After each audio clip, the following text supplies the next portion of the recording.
చెల్లెలైన సొదొమ చేసిన దోషం ఏదనగా దానికిని దాని కుమార్తెలకును కలిగిన గర్వమును, ఆహార సమృద్ధియు, నిర్విచారమైన సుఖస్థితియు ననున్నదియే.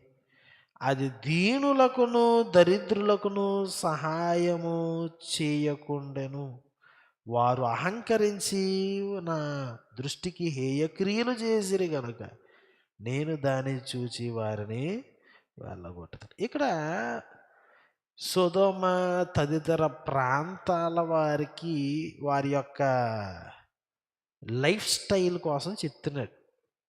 వారి యొక్క జీవన విధానం ఎట్లాంటిదంటే వారికి చాలా ఆహార సమృద్ధి ఉంది, నిర్విచారమైన సుఖస్థితి.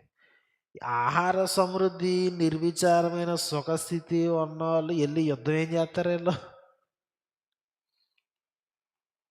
సో వారు యుద్ధానికి వెళ్ళి గెలవడానికి ఈ జీవన విధానము వాళ్ళ యొక్క లైఫ్ స్టైల్ వాళ్ళని అలో చేయలే. సో ఇది చాలా ప్రాముఖ్యం. ఎన్ని అడ్వాంటేజ్లు ఉన్నా ఇక యుద్ధం అంతా అయిపోయింది రారా ఇంకెలా కొట్టంతే నీదే యుద్ధం అన్నా కానీ వీడు కొట్టలేడు. ఎందుకు?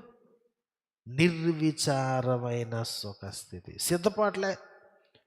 యుద్ధాన్ని ప్రకటించిన వాళ్ళు కనీసం వాళ్ళ చుట్టుపక్కల ఎక్కడి నుంచి వస్తారు అవతల రాజులు, మనకున్న జియోగ్రఫికల్ సెట్టింగ్స్లో ఏది మనకి పాజిటివ్ అని కూడా చూసుకోలేకపోయి వీళ్ళ బలహీనమైనటువంటి భౌగోళిక ప్రాంతాల్లో కూరుకుపోతే ఇంకేమంటాం చెప్పండి?